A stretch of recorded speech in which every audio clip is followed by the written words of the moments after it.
TV Grácia apresenta as palavras inefáveis de Deus. O Evangelho da Graça nos lábios de Jesus Cristo, o homem. Abba, Pai. Vamos começar por Romanos capítulo 15, verso 8. Veja o que diz Romanos 15, 8. Estes são os ensinamentos da reforma mundial. Aqui está o código, por isso eu chamei Código de Jesus Miranda. Diz, pois os digo, Paulo falando, que Cristo Jesus veio a ser servo da... Olha, ele não foi servo da incircuncisão. De fato, ele não pregou a incircuncisão, que é o evangelho a nós, os gentios. Ele foi servo da circuncisão. O que acontece se você imita Jesus de Nazaré? Que tem que obedecer o evangelho da circuncisão, que é o que está acontecendo por 2000 anos. Em outras palavras, nós estamos ensinando ao mundo, e oxalá você possa fazer memória disso e guardar evidência para que saibas que tua mente está se educando, que se tu serves a Jesus de Nazaré e a tua meta é o Menino Deus e as procissões católicas e a Semana Santa, tudo isso que Jesus de Nazaré fez, se tua mente, tu dá graças por isso que ele fez, e aprendemos o amor que ele manifestou e as coisas que fez em seu ministério terrenal. Mas Paulo diz, se a Cristo conhecemos segundo a carne, porque se chamou Jesus de Nazaré segundo a carne, já não o conhecemos assim. Como quem diz, já não aprendemos dele porque ele foi servo de... Que esse é o evangelho que praticam os católicos e os protestantes. Ou seja, o evangelho da circuncisão é o que eles praticam. Por que nós sabemos? Facilmente. Você diz, você crê em 1 de Pedro, 2 de Pedro, Tiago, 1 de João, 2 de João, 3 de João, Judas e Apocalipse? Esses são os livros santos da Bíblia, pois esses 8 livros são da circuncisão e eles mesclam com os 14 da circuncisão. Você não pode mesclar água com azeite. Não pode. Ou tem água ou tem azeite. Mas não pode dizer não, é que tem que aplicar os 27 livros. Não pode aplicá-los. E eu te explico, porque são 2 evangelhos diferentes, isso é tudo. Eles dizem, não, é que ele usa 14 livrinhos. Não é que eu uso 14 livrinhos, é que esses 14 livrinhos são o que são, para colocar-me na verdade de Deus. Que é o que ele veio fazer. Olha o que diz. Pois os digo que Cristo Jesus veio a ser servo da circuncisão. Para quê? Então, a verdade de Deus era a circuncisão? Não, ele foi servo disso para pagar a lei. Viveu como judeu para quê? Para mostrar a verdade de Deus e para confirmar as promessas feitas aos pais. Em outras palavras, que todos os do velho pacto, Moisés, os patriarcas, quando ele cumpriu a circuncisão, os livrou da lei, porque eles nenhum pôde cumprir os 10 mandamentos de Moisés. Nenhum homem pôde cumprir a lei, e então se sentiam condenados. E se você não cumpre a lei, se perde. Pois então ele teve que ser servo de algo que ninguém pôde cumprir. Então ele veio, morreu, ressuscitou, pagou a lei, e uma vez terminou com isso, mostra a verdade de Deus. E qual é a verdade de Deus? A incircuncisão, que é o evangelho que tu e eu, abençoado, temos experimentados por tantos anos que nos tem feito felizes. Por que te faz feliz? Porque te separa de Tiago. O primeiro que diz é, espera, Tiago vai me matar. Te tira de Pedro. Pedro te diz, o diabo anda como um leão rugente. E você diz, não, espera, isso é circuncisão. Cristo já pagou por isso para me tirar do meio. Como é que eu vou me identificar agora com o livro de Tiago? E com Pedro? E então, e quando vais de João, imagina, o que se recostava nos braços do mestre, você sabe o que ele disse? Ele disse, o que disse que ama a verdade deve andar como ele andou. E como ele andou? Na circuncisão. Então eu não posso prestar atenção a João. E João foi quem escreveu o Apocalipse. Por isso ele diz: se está frio, te vomitarei. Claro, porque é que a circuncisão é vômito. A circuncisão não serve, não te vai fazer feliz. Bom, olha o que diz Paulo quando fala da circuncisão. Diz: transtornam casas inteiras.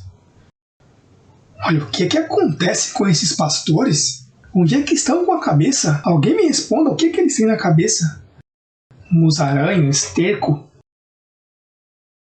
Eu não sei o que esses pregadores que estão contra mim têm contra. Se o que eu estou fazendo é defendê-lo, eu estou localizando eles para que eles não caiam a maldição em cima. E eles se empenham ainda. Eu não sei, eu te digo. É uma cegueira tremenda. Olha, isso é uma coisa. Ei, a gente explica assim. Não, isso não. Mas lê. Não. Por isso a mim às vezes me dá por falar mal, porque é que. Porque é molesta. Pois eu digo que Cristo Jesus veio a ser servo da circuncisão com que propósito? Então a circuncisão era a verdade de Deus. Então ele foi servo dela para quê? Para mostrar a verdade de Deus e para confirmar as promessas feitas aos pais e aos patriarcas. E para que mais? Olha outro verso, olha que lindo. E para que os gentios glorifiquem a Deus por sua misericórdia. Como está escrito, portanto, eu te confessarei entre os gentios e cantarei a teu nome.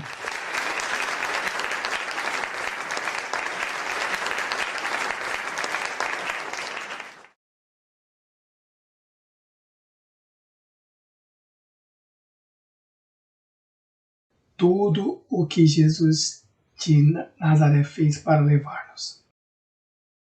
Olha, então, e eu vou te dizer uma coisa. Isto vem do velho pacto. As coisas que nós ensinamos aqui dizem, não, porque Paulo estava louco. Tá bom, vamos colocar que Paulo estava louco. Mas olha, Paulo está codificando. Está dizendo, olha, isso disse em 2 de Samuel. Olha onde diz, 2 de Samuel 22:50. Samuel, um dos escritores históricos, políticos daqueles tempos. Olha o que Samuel disse. Portanto, veja bem, eu te confessarei entre as nações, não entre os gentios, porque lá não existia o termo gentio. Mas ao dizer nações, não são judeus, porque inclui a todo mundo. Então, quando você lê nações, pense nos gentios, não pense naquela gente e nada mais. Olha, eu te confessarei entre as nações, ó Senhor. E lá se chamava Jeová, e você respeita. A hora não se diz Jeová, agora é Cristo Jesus, porque ele mudou o nome. Eu te confessarei entre as nações, ó Senhor, e cantarei a teu nome. Quer dizer que isso é uma promessa que disse Samuel milhares de anos antes. E então agora vem Paulo e diz, olha, isso que Samuel disse ainda não se cumpre. Ainda não se cumpre. Porque diz, os gentios esperarão nele. Paulo diz, os gentios. Ainda não se manifestaram o líder desses gentios, porque Paulo foi líder para escrever o fundamento, mas não os ganhou, não pôde alcançá-los. E outra vez diz, alegrai-vos, gentios, com seu povo. Isso é um salmo, o Salmo 117, correto? E então diz, 15:11, e outra vez louvai ao Senhor todos os gentios, e manifestai todos os povos. Aí é outra escritura, mas para essa, e outra vez diz, agora vem Isaías, olha, outra vez diz Isaías, estará a raiz de Jessé, e o que se levantará a reger, que se levantará a quê? E não se havia levantado nos tempos de Paulo? Não, está falando do futuro. Diz, olha, isso não é ainda, Eu estou escrevendo o fundamento, mas vai se levantar a raiz de Jessé. E a raiz de Jessé é o renovo. Vocês estão fazendo história aqui comigo. Essa escritura se cumpre aqui.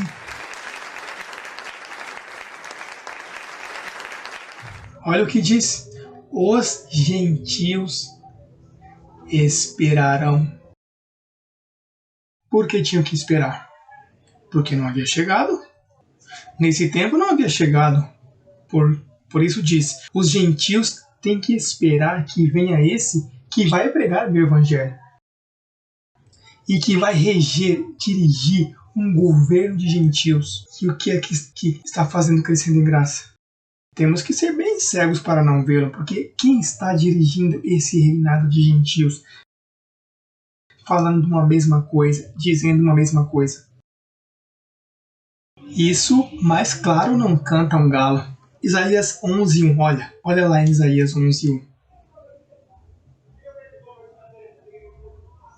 Sairá uma vara do tronco de Jessé, esse foi Davi, e um rebento voltará de suas raízes, esse sou eu. Diz, olha o que diz o verso 2: e repousará sobre ele o Espírito do Senhor, Espírito de sabedoria e de inteligência, Espírito de conselho e de poder, Espírito de conhecimento e de temor do Senhor. E lhe fará entender diligentemente no temor do Senhor. Não julgará segundo a vista de seus olhos. Não conhecerá em carne as pessoas. Pode vir com um par de brincos, pode vir com uma mulher aí, meia decotada, como venha. E que me importa, ou que te importa? Pode vir como líder na cabeça, de calças. Diz, nem discutirá pelo que ouçam seus ouvidos. Por isso aqui você não tem que preencher formulário. Você sabe que tem igrejas que você tem que preencher um formulário? E você foi casado quantas vezes? 2 vezes. Não qualifica para diácono. Já começa a luta. Não qualifica para diácono. E que mais? Você já foi preso? Sim, não pode participar da tesouraria. E você, que preferência sexual tem? Bom, eu me chamo fulano.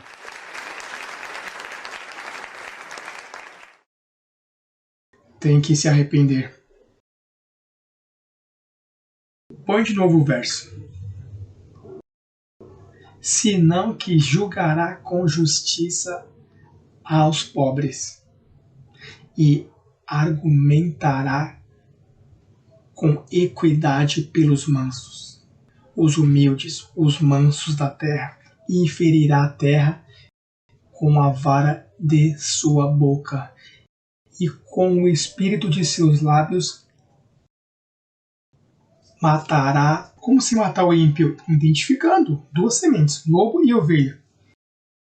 E será a justiça cinto de seus lombos, e a fidelidade cinto de sua cintura. Pois esse é o descendente. Eu sou um descendente. Deus trabalha com semente. Eu pensava que Deus antes me dizia, por que você? Eu dizia, pode ter sido Pedro Navarra, pode ter sido João Pachanga, mas depois o Senhor, não, o Espírito do Senhor em mim, me repreendeu e me disse, não voltes a dizer isso. E então me revelou isso e me disse, eu te escolhi porque tu vens da veia profética de Davi. Quer dizer, Jessé era minha família, imagina. Que mal que era esse Senhor. Era mal porque não trouxe a Davi para que eu ungisse. Porque está na Bíblia não quer dizer que é boa gente. Esse Davi foi um criminoso, um adúltero, criminoso, abusador, mas Deus o escolheu. É porque as pessoas estão por obras, dizem não. Por isso é que em Porto Rico me disseram, mas você foi viciado em drogas. E eu disse, tremenda honra que tive de passar por aí e sair vivo. Assim posso compreender a todos que vêm a mim. Dizem, não, mas é que Jesus não poderia ter sido assim. Como você vai ser Jesus Cristo homem e foi um viciado em drogas? E como Davi pôde ser o salmista e foi um adúltero? E como Moisés pôde ser o mediador da lei e matou um egípcio. E se casou 2 vezes. Deus não está nisso. A conduta é boníssima e o homem trata sempre de se portar o melhor possível, mas às vezes não é isso que te escolhe. Por isso é que você tem que ter limpa consciência e ninguém o menospreze. O que aconteceu? Você automaticamente pega a sua vida e diz: não te nego, Senhor, aquilo que me aconteceu quando eu tinha 5 anos, quando eu tinha 10 anos, 15, 20, tudo me obra para o bem. Não te nego e recebo que isso me obra para o bem, para me fazer tomar melhores decisões no futuro. E já, para fora, pro lixo, para a rua, para o porta-malas. Já.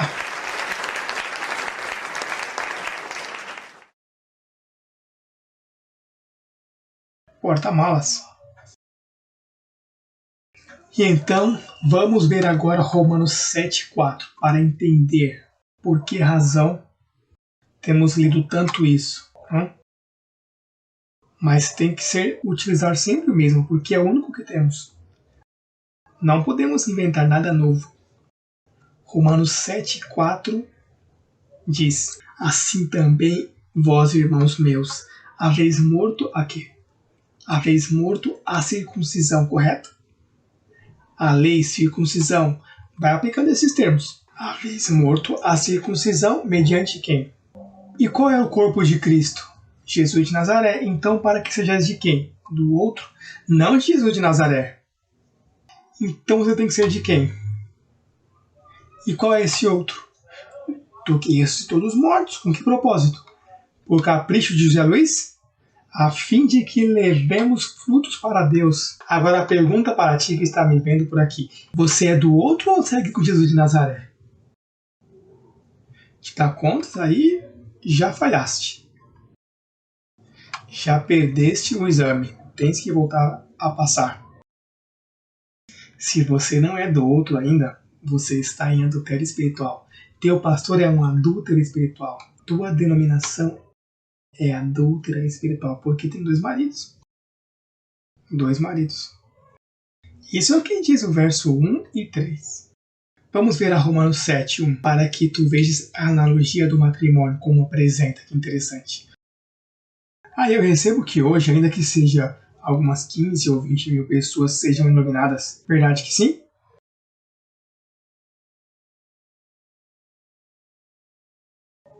Olha o que diz. Acaso ignorais, irmãos, pois falo com os que conhecem a lei, que a lei se ensenhorará do homem enquanto este vive? Porque a mulher casada está sujeita pela lei ao marido, enquanto este viver. Mas se o marido morre, ela fica livre de quê? E não será chamada quê? Assim que, se na vida do marido se unir a outro varão, será chamada de adúltera. Mas se seu marido morrer, é o quê? Livre dessa lei, de tal maneira que se unisse a outro marido, não poderia se chamar adúltera. Por quê? Digo, na lei, você não podia se casar de novo. Você já viu esses pentecostais que não permitem que um pastor volte a casar? Por quê? Porque eles estão debaixo da lei. E não podem se casar. Porque eles estão debaixo da lei. Porque na lei, se você voltasse a casar, você é adulto. Por isso você tem visto que a Igreja Católica excomunga as pessoas. E não lhes deixam participar da comunhão. Por quê? Porque como eles têm uma mentalidade de lei, eles não estão em graça. Se eles estivessem em graça, eles procurariam uni-los. Mas se não pode se unir, pois então, se case de novo. Qual é o problema? Quem sabe no segundo casamento não funciona, no terceiro, no quarto, no quinto, no sexto. Ou com uma mulher adúltera, aquela que tinha 7 maridos. Tomara que funcione. Olha, não espere até o 7º. Tomara que funcione logo no segundo.